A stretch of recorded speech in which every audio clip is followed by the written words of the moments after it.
Are you looking to become a better real estate investor? Then hang on, because you're about to experience another episode of the world's most popular real estate podcast, the BiggerPockets Podcast. But before we get to this week's show, I wanted to invite you to become part of our community, BiggerPockets.com, the real estate investing social network. The membership is free, and you'll instantly gain access to networking opportunities, educational content, investor tools, and more. Sign up now and get a free copy of our book, The Ultimate Beginner's Guide to Real Estate Investing, read by hundreds of thousands of budding entrepreneurs. Just click this link right here or just head to BiggerPockets.com. With that, let's get to the show. You're listening to BiggerPockets Radio, simplifying real estate for investors large and small. If you're here looking to learn about real estate investing without all the hype, you're in the right place. Stay tuned and be sure to join the millions of others who have benefited from BiggerPockets.com, your home for real estate investing online. Hey, everybody, and welcome to the BiggerPockets Podcast. This is Show 7. I'm your host, Josh Dorkin, along with my co-host, Brandon Turner. What is going on, Mr. Brandon? Oh, not much, Josh. But to be honest, I'm getting a little tired of this winter. I'm looking forward to the sunshine again. You know what? We've got inches of snow on our front yard, and it's certainly getting a little bit dreadful, even though we've got 300 days of sunshine here in Denver, Colorado. You do, and I have 300 days of rain out here in Montana, Washington. Well, you know, you can always get up and move, man. I could. I don't know. I like my house now. Yeah, nice. Well, you know, it'll be spring soon. So, and spring, speaking of which, is a great time to sell your house or to buy a house. And with that in mind, we've got a great show today, don't we? We do, and nice transition, Josh. Did you like that? That was awfully creative. That was smooth. Yes. Well, speaking of smooth, I've got some Colt 45 here. Just kidding. Just kidding. Well, listen, man. Let's jump right into this thing. All right. Sounds good. So, for all you guys listening, you know that most real estate investing podcasts are typically about the hype and the motivation, which certainly has its place. But here on the BiggerPockets Podcast, we like to go further and keep with the tradition of BiggerPockets.com by bringing you actionable real life strategies that we could use in our day-to-day real estate investing careers. And of course, that's our goal for today's show as well. Today, we're actually going to be sitting down with Ryan Lundquist, a busy appraiser from the Sacramento area who's got a keen insight, I'd say, into the real estate world through his appraising job. Ryan runs the Sacramento Appraisal blog, SacramentoAppraisalblog.com, and teaches people about exactly what an appraiser does. Look, bottom line is investors deal with appraisers on a day-to-day basis, and they've got a huge say in how our deals turn out. We thought it'd be great to talk with an appraiser, get to know their side of the industry so we can, in turn, all become better real estate investors. Hey, real quick, I just wanted to point out, Ryan actually published an article on the BiggerPockets blog yesterday called How to Challenge a Low Appraisal, Advice from a Real Appraiser. And it actually includes a form you can download that you can send to an appraiser or to a bank to challenge an appraisal. So it's pretty great. You can check it out in the show notes at BiggerPockets.com/show7. Yeah, check it out. Josh, you want to introduce us to our guest? So without further ado, welcome to the show, Ryan. How you doing? Hey, doing well. Thanks so much for having me, guys. Appreciate it. Definitely. Thanks for coming, man. Well, listen, let's jump right in here. We're going to talk about appraisals and issues of that type here. So let's get into this. How do you know what a property is worth? Oh, there are so many things. I wish it was just a matter of pulling out a number out of a magic hat, and it took just a couple minutes. But these days, it seems like it takes so long to really establish a value because there's so many different types of sales. And really, what my goal as an appraiser is to compare the best available information in the market and to find the most similar types of properties, and then add and subtract based on differences, whether one has a nicer kitchen or bigger lot, third car garage space or whatever. Then find out what the market's willing to pay for those things, and then adjust for them and come up with the final value. It's really that simple, yet it's kind of complicated because Short sales often sell for less. There's dirty REOs. There's pristine investor flips. There's just funky market dynamics where buyers are willing to overpay by $20,000, and so it's really sifting through a lot of conflicting information a lot of time to come up with that value. So I'm guessing, Ryan, then you don't just go to Zillow and type in what's his estimate. Yeah, no, I actually don't. It's funny, people are always looking at Zillow, but it's just not an accurate appraisal. Especially sometimes the information Zillow has is really spotty because the information to me as an appraiser is spotty, but I need to go pay for that information in certain counties, and so they don't have it. And so you can look up a property and it could be off by a couple $100,000. Sometimes they nail it, but most of the time it's off, and sometimes it's off quite significantly. Well, so what about potentially going to multiple AVMs? And AVM is automated valuation model for those people who don't know, but Zillow would be an AVM, Trulia. Could I potentially then go to, say, Realtor, Trulia, Zillow, and basically concoct some kind of average to come up with a fair appraisal value? Or are these numbers just so randomly off that it's not really going to be an accurate assessment? It all comes down to the data, how good the data is, because a lot of these sources are pulling the same data. And if the data is inaccurate, if it's not complete, if it's really not consistent with sales in the neighborhood, then you're going to have a skewed value. And AVMs have their place because they can be sort of a good, get your foot in the door to figure out what maybe a ballpark figure.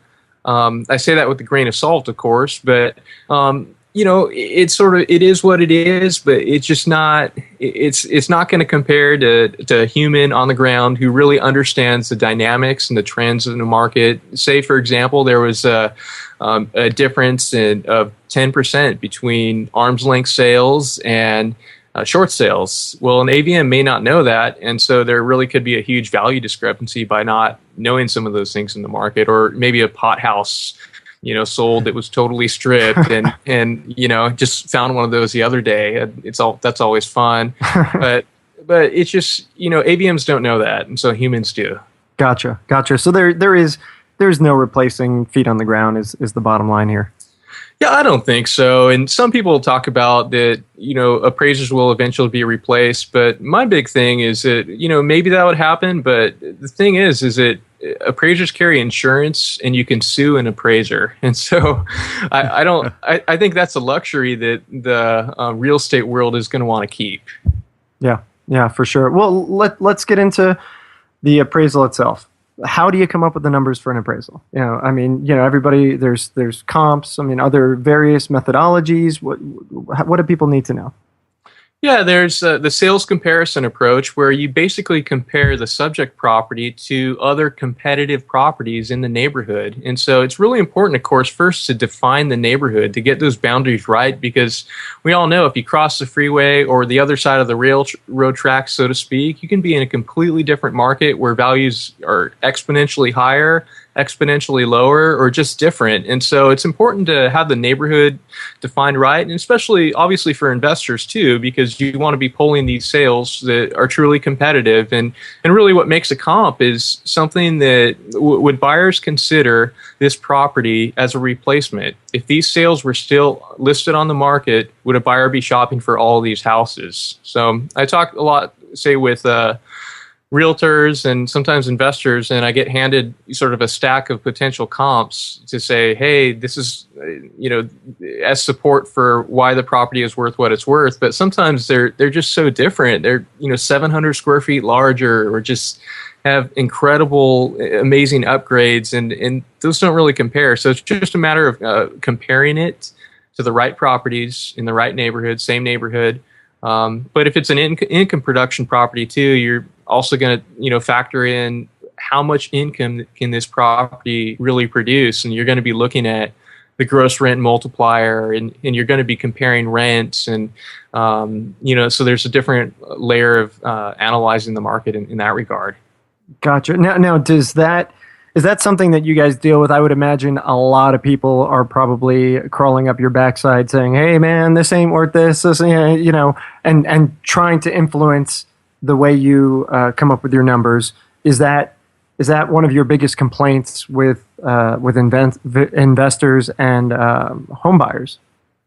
Well, I think I don't know that I'd say it's a complaint, but I just say a critique of some investors is I would just say price your properties correctly. Right now, there's such low inventory that you can price a property in my market for almost anything and generate multiple offers at that level, but all sales and listings, it doesn't support that level because inventory is so low.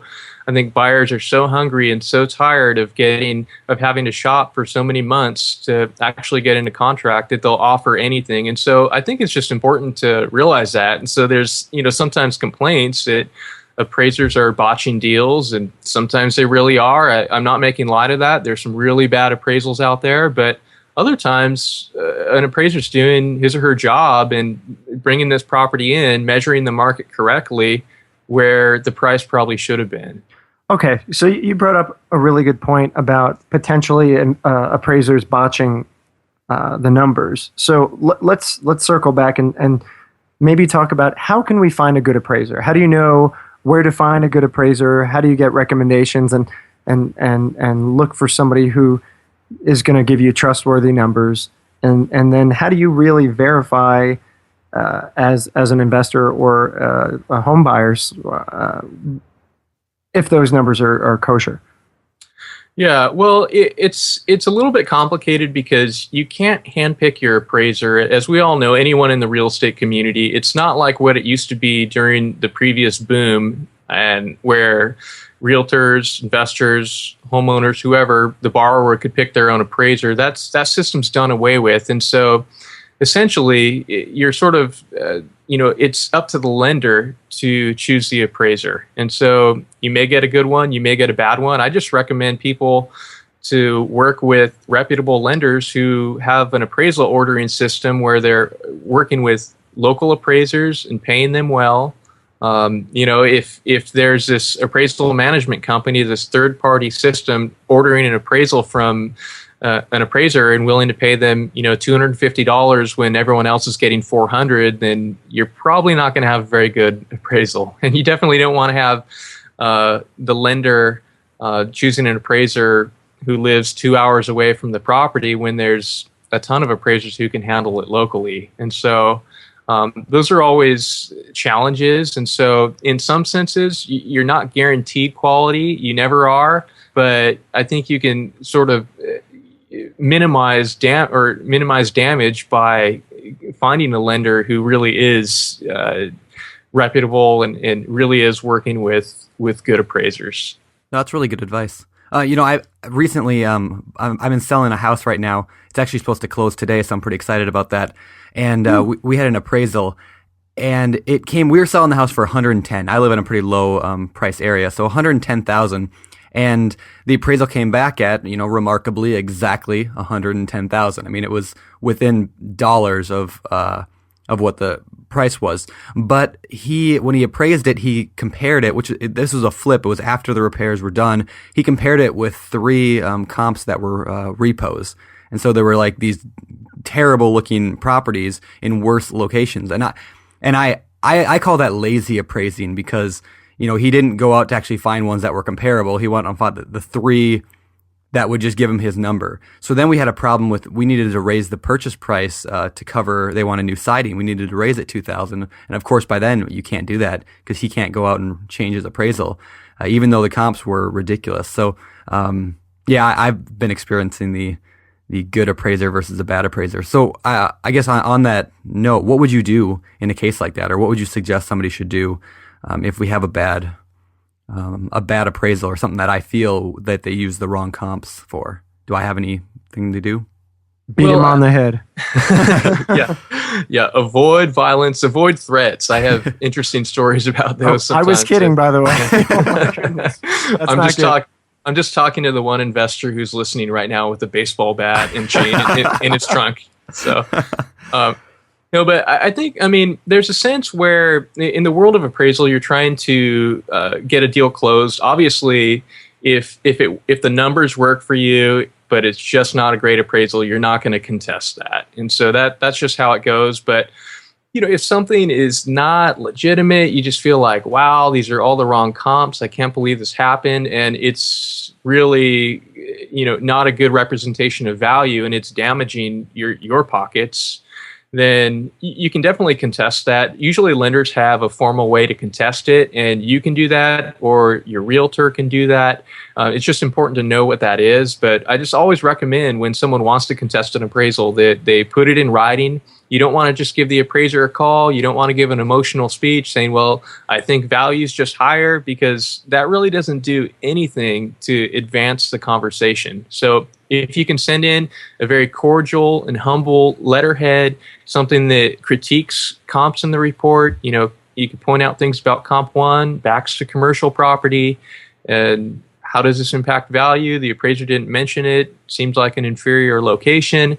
Comp 2, A, B, and C, comp 3, A, B, and C. But then most importantly, provide additional data. Give the appraiser, here's 2 other sales, and would you consider, how does the appraiser feel about these 2 properties? Are these adequate comparisons? And so I think it's very, very important to do that, because then the appraiser, can take a look at the situation and realize, wow, if I really did, beef up this appraisal and mess things up, then I can at least go back and include one of those sales. Now, the thing is, though, I'll say that it's really hit and miss. Sometimes you'll have success and sometimes you won't. And so, it just really depends on the appraiser, depends on the lender. But also, I will say one last thing, that just make sure you're really familiar with the format of an appraisal report so that you can really look at it, interpret it correctly, and you can quickly analyze things and say, wait, tax record says the property is 1,600 square feet. The appraiser measured 1,400 or 1,300.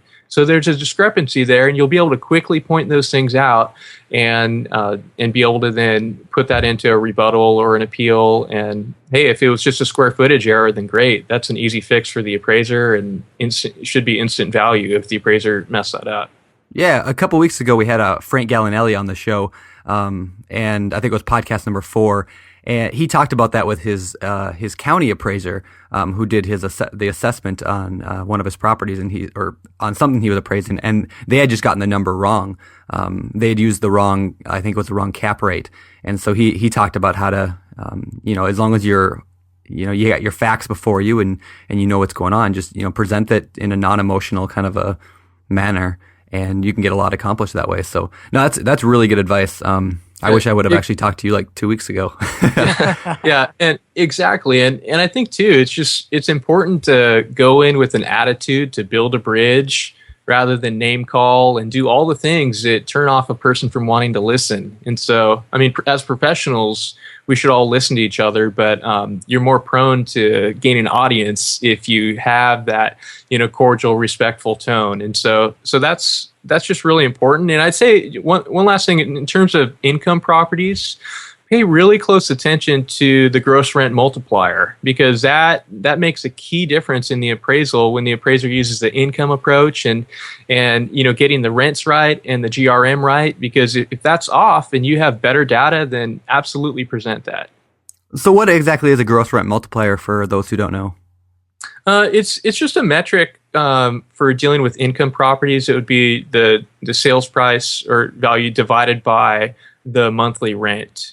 And so it's just a way of looking at investment properties. And so if I were to look at five recent sales in the market, then I could divide their sales price by their monthly rent, and that gives me a certain metric. And the properties that are most similar to the one I'm appraising, I can derive that GRM, the gross rent multiplier, from those properties and then use that in my appraisal. Now, the least similar properties, the REO beaters and the short sales, there might be a reason why the GRM is coming in at a way different level. And so I've got to make sure that I'm using the right GRM in my report. Otherwise, it can really skew the numbers, because investors ultimately are looking at these properties and considering things like their rental income and possibilities. So I've got to consider that as an appraiser. Oh, that's great. That's great. Well, listen, Just to remind everybody, this is show 7 on the BiggerPockets podcast. It's biggerpockets.com/show7. Go there, check out the show notes. We're going to have lots of great information about the show over there.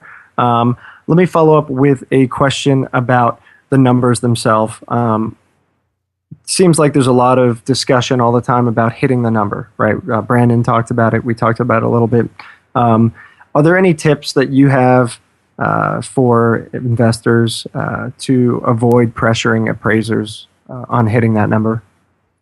Yeah, absolutely. I would just say make sure in your heart of hearts that you're not pressuring appraisers. I know that sounds really profound, but take the pressure off. And I think one thing that you can do is just avoid pressure statements. When you meet the appraiser at the property, you don't want to be saying, "Oh man, I've got 40,000 wrapped up in this. It has to appraise. If it doesn't appraise, I'm going to lose everything," because that puts a little pressure on the appraiser. Or, I really need this one to work out. Or saying things like, I don't want to ask you to do anything unethical, but just do your very best. But please don't be unethical. Just do your best. Okay. So, and here's $100 for you. Exactly. Or sometimes investors can say, I'll give you more business if you make this one work out, or work your magic. And that's just that's a little on the shady side of life. You know what I'm saying? Well, so let's talk about the shady side of life. What's the shadiest thing you've ever experienced? The shadiest thing. Oh boy. Oh, come on, man. There's like 25 stories that come to mind right away, aren't there? Yeah. I don't know. I mean, I'm sure something will come up in the course of conversation, but people honestly ask me to lie all the time. And so that bothers me. It really does. And so I don't like that. I don't like being put in that position. And I don't like when people outright lie to me either about their properties. And so I'm not an angry guy here. I'm not saying this out of anger, but when someone tells me, "Oh, this property, it's in the best school district," and they totally mischaracterize the neighborhood and comparables, and they're really just trying to get me to hit a number, I just think, man, why are you doing that? If you don't have anything, just don't give me anything. But I just appreciate not being lied to. So yeah, you're going to find it out anyway. So yeah, I know exactly. And then it makes the other person look bad. I don't trust that person. I won't refer business to that person. And so it really destroys any potential relationship in the future too. It's very short-sighted. It's better just to do honest business. Keep things simple, keep those properties priced correctly, and avoid pressure on anyone. That's good. That's great advice. Great advice. Hey, man, so somebody tells me that there's a way to learn about understanding real estate via an old toy. Actually, it was Lego. Somebody somehow told me that if I were to go online, there's this article that spells out how Legos can help us understand real estate. Maybe you could talk to us a little bit about that. Well, yeah, I have actually 2 posts where I've used Legos to help, convey concepts like functional obsolescence, or just show different real estate trends or funky things in houses. And so, yeah, those are fun. I have 2 boys, and we love Legos, and sometimes I let that cross over into my blog somehow. Yeah, those were really great posts, and we'll be sure to link to those in the show notes. I definitely got a kick out of seeing those, and so we'll make sure to share that with everybody. Hey, thanks. I appreciate that. Yeah, I want to go real quick to something that was going on in the forums, over on the BiggerPockets forums. There was a question that came up a couple weeks ago, and there's been quite a bit of debate on it, and it kind of relates to what I was talking about earlier with my situation, but a little bit different. So basically, this thread called Appraisal Woes. Somebody's trying to sell a house, and the sales price was $253,000. And the appraisal came in $20,000 under. So this person was asking what to do about that. Do they just lower their sales price, or can they do something? I'm wondering, what do you recommend? And also, why is there that difference? I mean, is that common today? What can you tell us about that? Yeah, that's definitely a loaded question. I'll say this: is that it's very common in my market right now for appraisals to come in lower. All right. During the previous boom, it was all about, hey, hit the number, man, hit the number. And I'm going to find someone to hit the number. But we've removed that direct link with appraisers. And so it really should be, as it should have been then, an independent valuation. And so some of the reason why there's a discrepancy there is because properties are overpriced, assuming it wasn't a bad appraisal, of course. But right now, the market, in some senses, it's really propped up. It's being influenced by external factors such as low inventory, historically low rates, exponential cash sales. In Sacramento, 35% of all sales in the whole county are cash right now.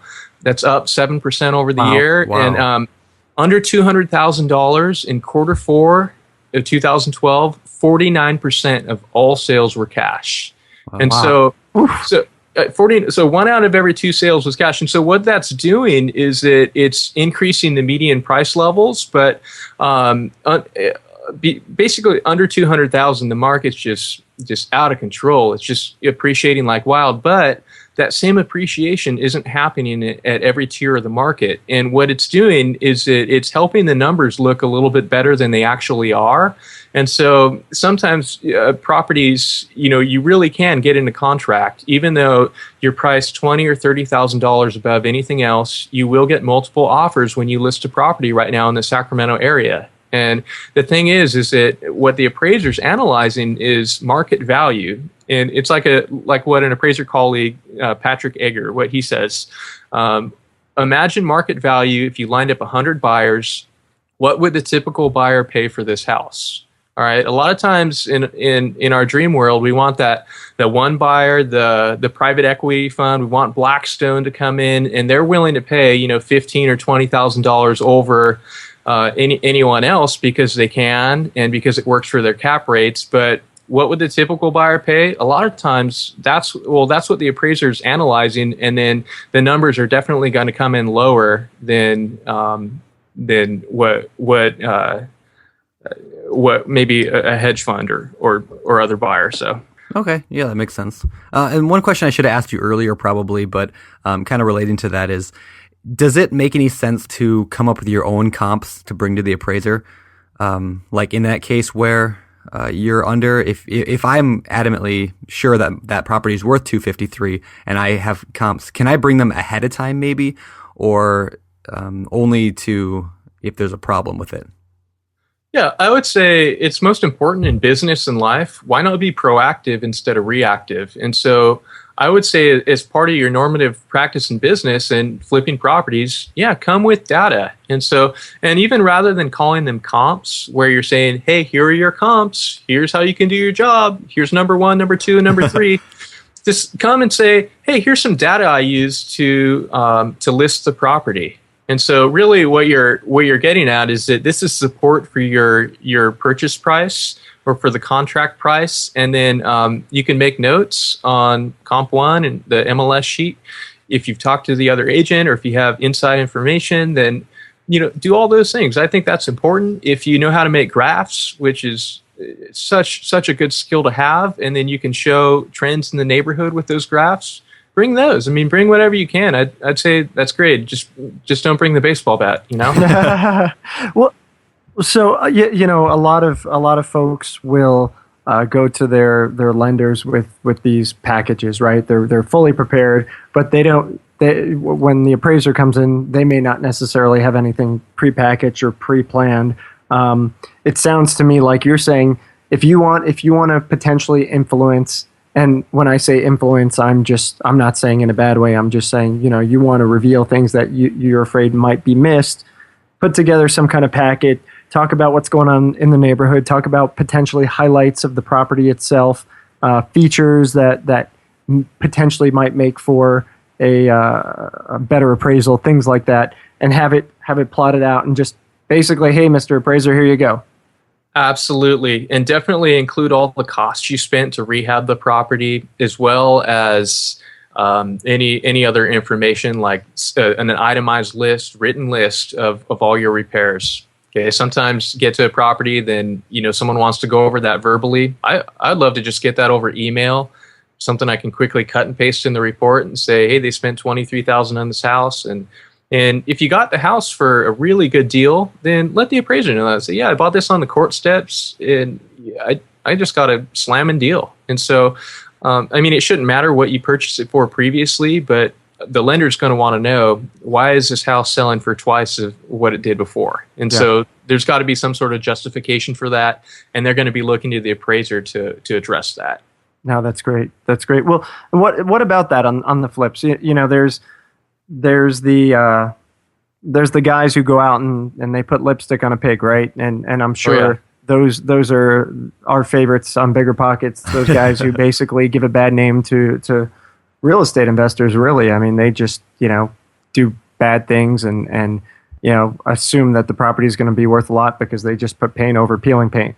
And then you've got the guys who are going and they're doing really quality work, putting a lot of money in. I guess we're not going to pass an appraiser. We're not going to fool you by trying to do shoddy workmanship, are we?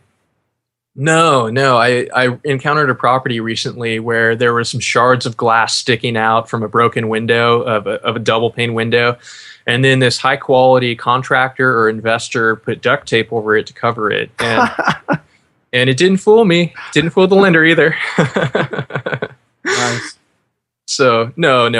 Anyone, worth a hill of beans in the real estate community will be able to look right through that and just see the poor workmanship. And I know in my market, investors who really do a good job, and because I know a lot of them personally, or I've just been able to observe their work. And I know the ones who really don't do a good job. And I know that's why in a lot of cases, their properties sell for less because they just really aren't done that well. Or they're trying to market their property to an FHA buyer, but then then there's 10 FHA repairs on the property. And I'm thinking, guys, why aren't you getting this right?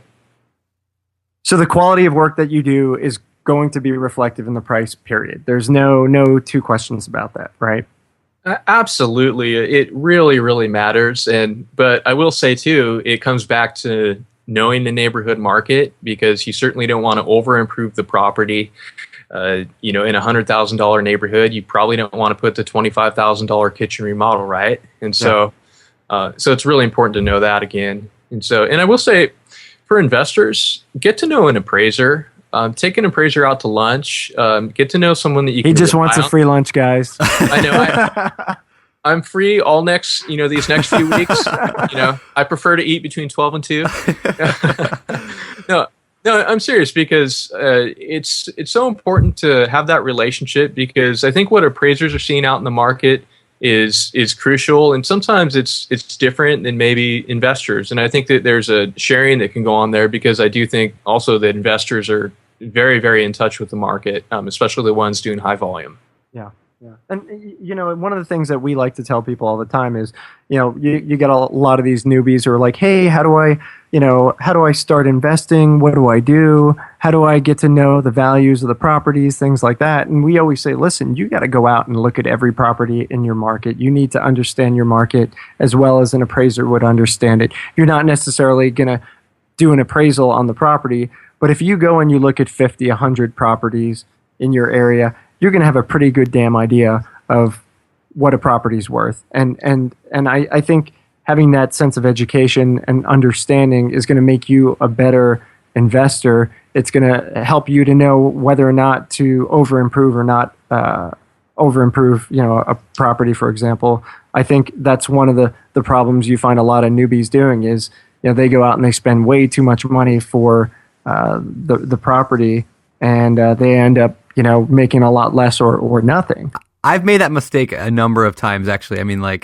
Where I paid too much for a property, or maybe not even paid too much, but I put way too much into it.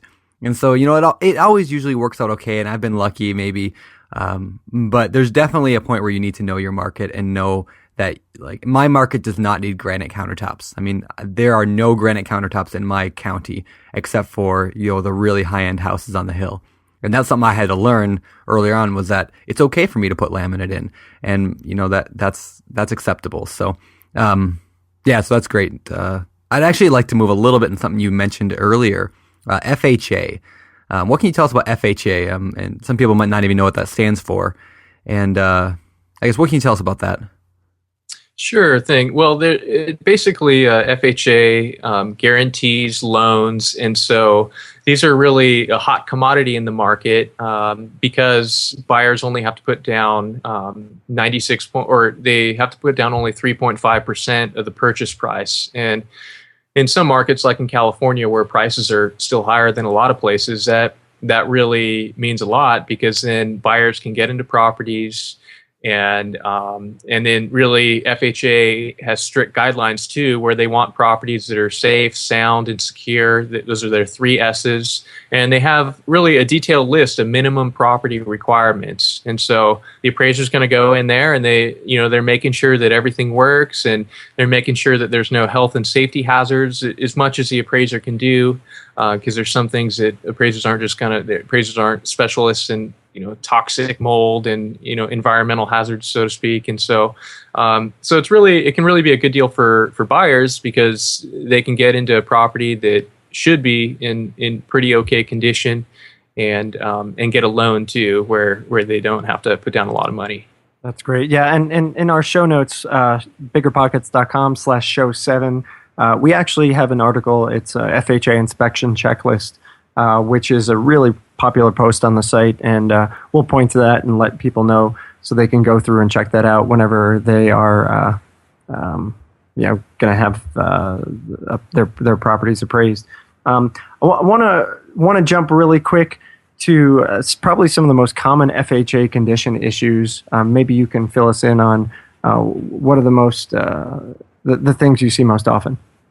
Sure. I think one of the things I see most often is defective paint surface, where there's chipping, peeling, flaking paint, or there's bare wood.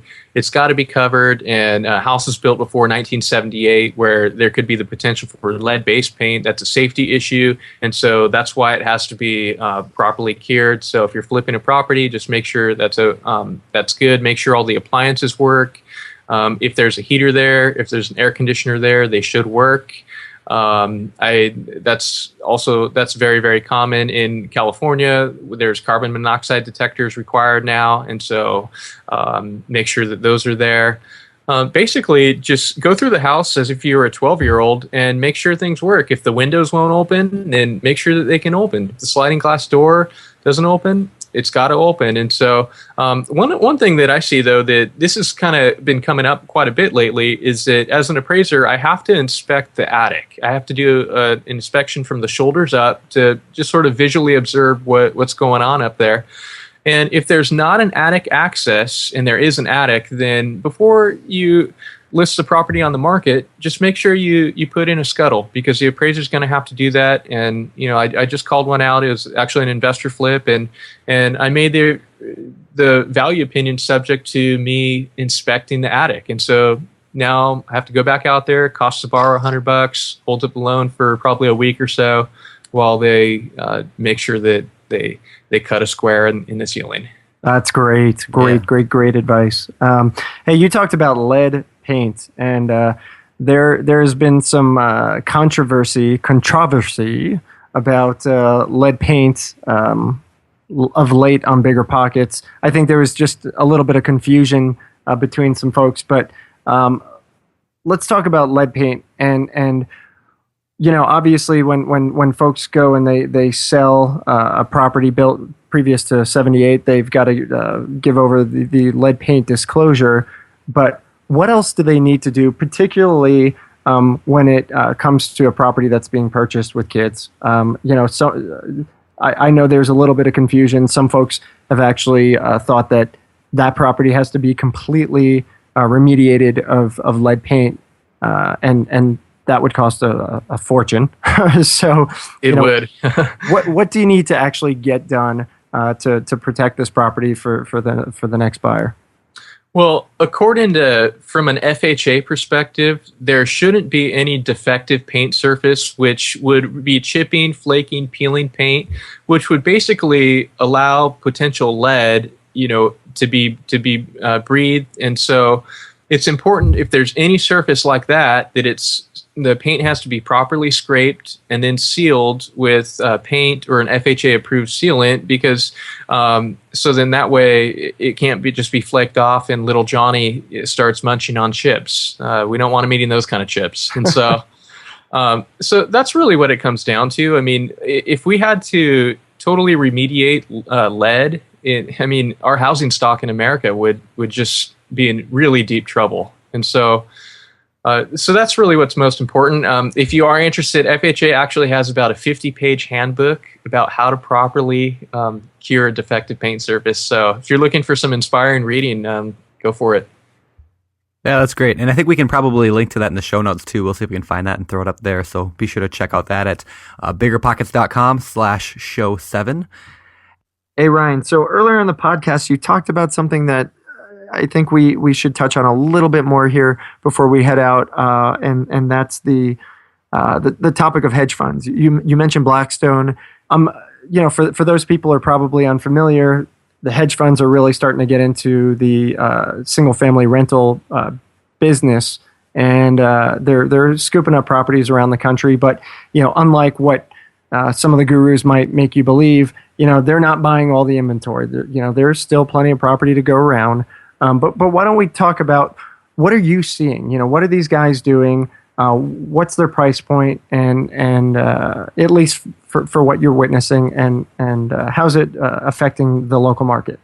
Sure thing. Well, yeah, it's been amazing to see investor activity in the Sacramento market lately. It's really, I would say, investors are absolutely dominating the market. Where I said before, cash is pushing up median price levels, kind of making things look a little bit better than they are, since our unemployment is still 10%.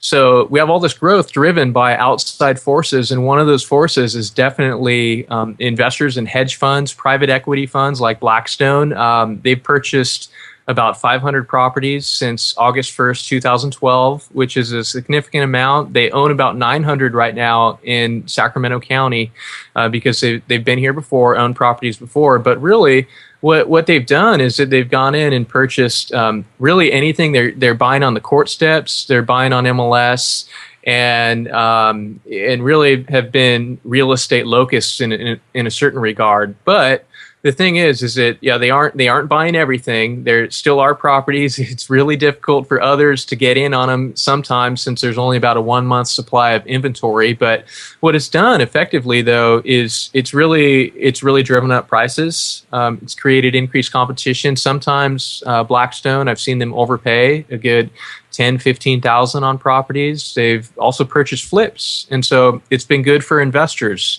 And so investors who have properties and who have held on to them for years, I've seen a lot of private deals, but I've also seen deals on MLS where investors have been selling to them. Since I blogged about it several times, I have people calling me on a weekly basis saying, "What's their phone number? I want to sell to them." And so whereas a lot of people, it's funny, in the real estate community, Blackstone's sort of like Voldemort, where in Harry Potter, if you know the series, no one wants to say Voldemort, the evil figure's name, because he has so much power. And I think in the real estate community, it's like that, where a lot of agents don't want to, really share publicly that they're frustrated with Blackstone. And I'm not saying they're evil. I think that they're really savvy. But, I think that's definitely a dynamic playing out. So do you see that they're avoiding the really ugly houses? Are they only buying the good ones, or are they buying everything that they can in every kind of condition? I haven't looked at every property, obviously, but I have noticed that they've stayed away from two specific areas in Sacramento that others would more categorize as the ghetto.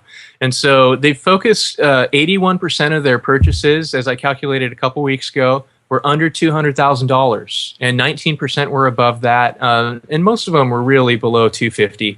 And so the vast bulk of what they focused on is sort of the first-time buyer market. And so because they're not focusing on every neighborhood, I would say to other investors, it's time to diversify. Focus on where they're not going, or focus on other price points above $300,000. Diversify, get a different plan together. And of course, I don't think they're going to be buying forever either, because your money's got to run out at some point, even though they have millions. Yeah, no, listen, that's really good advice. I actually had a conversation with a couple private equity guys a couple of weeks ago, and one of which works at a company that was scooping up properties left and right. And it's interesting, on the down low, obviously I'm not going to say who he was and who he works for, but he basically was saying, listen, this is what's hot right now, and while it's hot, we're in. And so we're going to keep getting in, we're going to keep buying, and frankly, we don't give a damn what the price is. We're just trying to scoop up inventory so that we can justify to our investors that we're buying real estate and we're buying rental property. And at some point, things are going to change. We're going to dump, we're going to unload our portfolios, and everybody's going to be happy again that the evil funds are out of the game again. So exactly what you said is true. I mean, these guys aren't going to be around forever. They're in now. They're probably, some will be in tomorrow, but others might not. So don't worry, diversify, and there's always going to be plenty of property around for you to jump into. Absolutely. Well said. I agree. Yeah, I guess we kind of probably should be wrapping this thing up now. We do have a few questions that we like to ask at the end, though, Ryan, so I guess we'll just burn through those real quick. First of all, do you have a favorite real estate book? Now, I know you're an appraiser, but do you have a favorite real estate book out there? Honestly, I'm not a huge reader. That just doesn't do it for me. So I'd say no. I mean, I've certainly read all the essentials for my coursework and continuing education, but that's not what sparks me in life. So what does spark you? What sparks you? I love community building, working with my neighborhood association. I run a nonprofit to advocate for homeless youth. I love kayaking, biking, doing Legos with my kids. Just being outdoors, camping in the backyard, building out of used wood. Those things are my passion. Building out of used wood. Explain that. Oh, well, I just love to, redeem scraps that are sitting around, to, get 2x4s and 4x4s and, sheets from somewhere. And, I once built a clubhouse out of pallet wood, and I just take a lot of joy in that. Or I built a table for my porch last summer just out of scrap wood. So that's cool. It's fun. Yeah. Oh, that's great. That's great. One of the big questions that we like to ask is differentiating between the top performers out there and the wannabes. Typically when we're talking to investors, we'll ask them, hey, what do you think really sets these best investors apart? But, why don't we apply that to appraisers here? You're one of these guys that, I know nothing but good things about. You've got a fantastic reputation. And so, what do you think sets you apart potentially from some of the appraisers who are not as, they're not doing their job as well? What's the difference? Well, first, thanks so much. I appreciate the high praise. I'm going to work really hard. And I know 4 years ago, I started a blog to have an online voice to really just build connections with people. And so that's really important in my presentation of business and in life. I want to connect with people, and I will continually work very hard to diversify. And as I look at the trends in the market, there's this refi boom will end for me as an appraiser. I've got a lot of lender work right now, and so I'm not putting all my eggs in that basket. I'm continually seeking other types of work and always fishing for private appraisals so that I can really thrive. That's very, very huge. I know when the market crashed, I didn't lose millions of dollars like a couple of the investors have talked about. But man, there were a couple really dark years where I spent a lot of time on Craigslist selling stuff in the house and and where things got really meager. And I want to make sure that I'm staying ahead of the curve, that I'm analyzing the trends very carefully so that I can be ready for what happens next in the market. That's great. And, do you think it would be a good idea for investors to potentially go out and learn a lot more about appraisals, potentially get licensed in order to potentially run a better business, more effective, efficient? Or do you think that's just going a little bit too far? I think that's probably going too far. I would say let someone else who's professional add that person to your team, focus on what you do best, but really get to know how to think like an appraiser, because you want to have that mindset when you're approaching selling your properties or purchasing your properties, because that's really the key. So, honestly, it's a little bit challenging to go get an appraisal license right now for a lot of reasons, and so it would really be honestly an uphill battle. So I would recommend against that. Gotcha. Hey, that's great, Ryan. Hey, listen, where can people find out more about you? I know they can go to your blog, which is SacramentoAppraisalblog.com. Awesome. Anywhere else? Are you on Facebook, Twitter, G+? I know you're on BiggerPockets, that's for sure. Yeah. Facebook.com/Sacramento Appraiser. And then on Twitter, I'm Sac Appraiser. And you're on G+ as well somewhere. And G+, yep. Awesome. All right, man. Well, listen, it's been an absolute pleasure. I know I've learned a lot, and hopefully everyone else has as well. Thanks so much for being on the show. Hey, thanks, guys. I really appreciate the opportunity. Thanks so much. Thank you, Ryan. All right, everyone. That was our show with real estate appraiser Ryan Lundquist. Woo! I know. I'm glad to hear that you liked it so much, Brandon. I did. Listen, I know I learned a ton of great things on this show, and I hope you guys all did. Certainly Brandon did from the sound of it. As always, you can review all the links from this show on the show notes at biggerpockets.com/show7. Wait, Ryan, listen. As of today, we're actually everyone at 115. Show 17 5-star reviews on iTunes, and that's pretty damn awesome. This wouldn't be possible without the help of all of you guys. So, I really just want to thank you. Of course, remember to follow us on Facebook at facebook.com/BiggerPockets and on Twitter at twitter.com/BiggerPockets as well. Before we finally go, if you aren't a member of BiggerPockets.com yet, we'd love to have you as part of our community.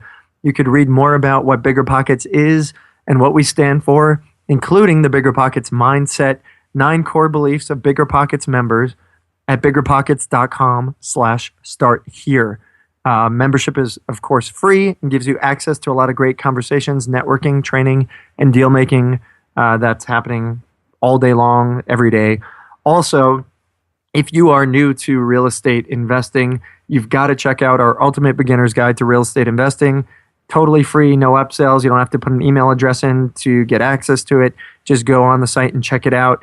You can find that at biggerpockets.com/UBG. Again, biggerpockets.com/UBG for Ultimate Beginner's Guide. Thank you so much for listening. This is Joshua Dorkin signing off. You're listening to Bigger Pockets Radio, simplifying real estate for investors large and small. If you're here looking to learn about real estate investing without all the hype, you're in the right place. Be sure to join the millions of others who have benefited from BiggerPockets.com, your home for real estate investing online.